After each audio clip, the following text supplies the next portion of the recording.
Sabemos que se hoje você anunciar em sua sala de aula o dia da avaliação, a maioria dos alunos pensa em uma prova e boa parcela deles sente um certo frio na barriga. Você consegue imaginar um dia em que um professor fale sobre avaliação com os alunos e a reação não seja apreensiva? É isso mesmo. Nossa proposta nessa aula é refletir o atual significado de avaliação, entender o porquê de sua realização e propor novos significados nesse processo. No ambiente de ensino híbrido e personalizado, é fundamental que ocorra essa ressignificação do processo avaliativo. Afinal, passamos a contar com mais recursos para acompanhar o desenvolvimento do aluno em relação aos conteúdos trabalhados. Assim, a avaliação deixa de ocorrer no fim do percurso da aprendizagem e passa a ocorrer ao longo desse processo. Seus resultados passam a prestar informações que ajudam o educador a intervir na trajetória de aprendizagem do aluno para que ele tenha mais sucesso. Vamos então refletir sobre formas de avaliação que possibilitam momentos de personalização e que, dessa forma, contribuam para o desenvolvimento integral do estudante. Para isso, vamos analisar depoimentos, fazer estudos de caso e colocar tudo isso em prática com o planejamento e aplicação dos planos de aula. Vamos começar?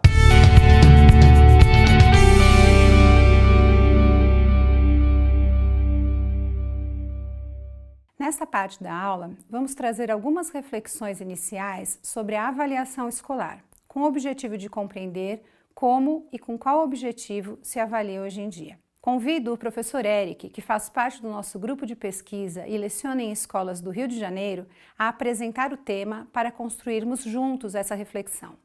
Obrigado pelo convite, Lilian. Para refletirmos sobre a avaliação, é importante pensarmos em como se constitui a experiência escolar. Essa experiência é essencialmente marcada por ciclos. Os alunos são recebidos em um modelo seriado, que lhes permite desde muito novos notar os ritmos regulares com que passam de bimestre a bimestre, boletim a boletim, por cada conjunto de informações e, ao completarem uma etapa do currículo, retornam no ano seguinte para reiniciar a mesma jornada, uma etapa acima caso tenham obtido sucesso. Ao professor, cabe a outra face da moeda desta relação: estabelecer um primeiro contato, delinear métodos de trabalho e programas curriculares, apresentar sua disciplina aos alunos e avançar pelos currículos e propostas até uma derradeira conclusão do ano, em que é feita a seleção dos alunos habilitados ou não a prosseguirem para um novo período de desafios. Como qualquer jornada regida por ciclos, os eventos que se repetem tornam-se quase rituais que demarcam as etapas de um ano. A organização das turmas, a sequência dos bimestres ou trimestres, a entrega de notas, os conselhos de classe, os períodos de recuperação e assim por diante.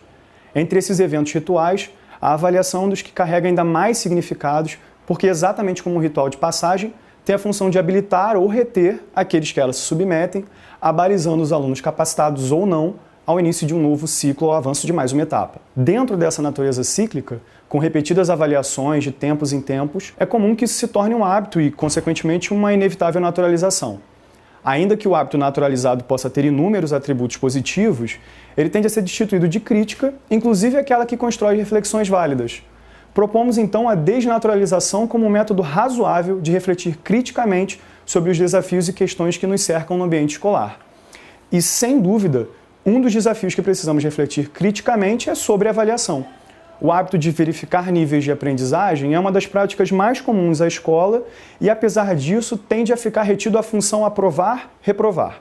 À medida que o processo escolar foi sistematizado e ampliado, abarcando cada vez mais estudantes, a avaliação foi se consolidando como um recurso exclusivamente seletivo. Por mais que se diversifique o método avaliativo, esse valor da avaliação como simples forma de seleção não foi rompido. De fato, à medida que avaliar se tornou uma maneira de liberar ou não alunos para avançar nos degraus de sua vida acadêmica, em muitos casos ocorre a associação da avaliação como um último recurso punitivo em que o professor opta por endurecer na avaliação. A avaliação, portanto, está hoje aquém do seu verdadeiro potencial. Como método de verificação de aprendizagem, ela deve superar o binômio aprovação-reprovação e ser utilizada como um instrumento de reorientação da prática pedagógica. Como já vimos, no ensino híbrido, temos o aluno no centro do processo de ensino e a avaliação também deve convergir para esse novo foco. Dessa maneira, não cabe enxergar a avaliação apenas como um momento da seleção entre alunos aptos ou não a seguir adiante. A avaliação deve assumir o propósito de verificar continuamente o processo de aprendizagem e, com os resultados obtidos, direcionar os próximos passos do aluno. Quando falamos em reorientação da prática pedagógica, Eric, algumas questões podem ser levantadas e você, professor, pode pensar sobre elas para refletir sobre o processo de avaliação em sua escola. Como você planeja o processo de avaliação para a sua turma? Você e seus colegas têm um espaço para discussão sobre esse processo e sobre sua eficiência? A avaliação é feita no final dos bimestres, trimestres ou semestres, isto é, no final do processo ou do período planejado, ou há uma preocupação de realizar uma avaliação também durante o processo, mais cotidiana? E se há essa preocupação, como ela acontece na prática?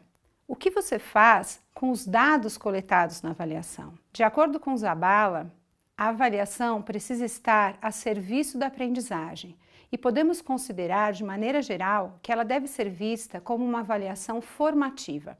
Avaliamos os alunos em diferentes momentos e com diferentes objetivos.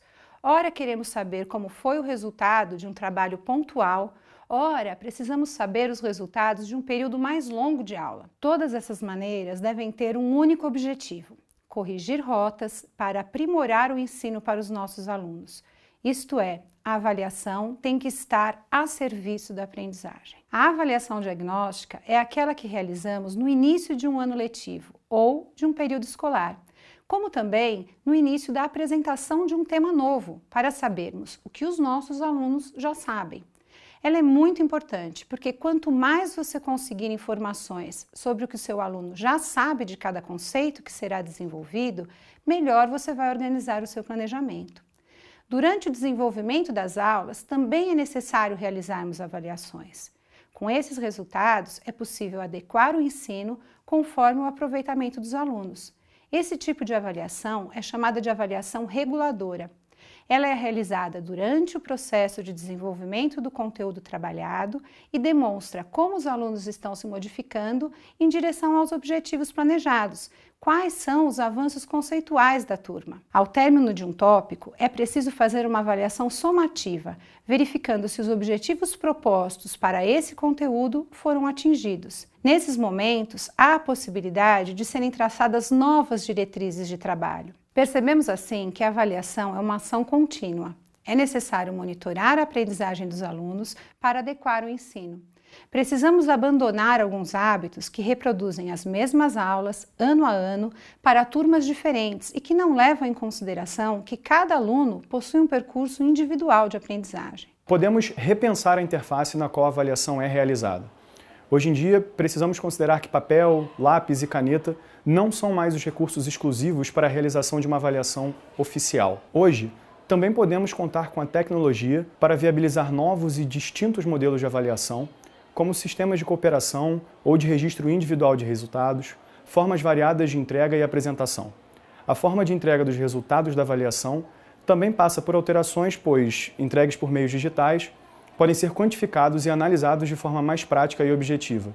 Por fim, com essas questões colocadas, percebemos que um novo uso da avaliação pode facilmente suplantar a inércia da rotina escolar, desde que ela seja pensada por professores e alunos como uma etapa da relação de ensino e seja utilizada verdadeiramente como uma forma de verificar lacunas no processo de aprendizagem que possam ser vencidas.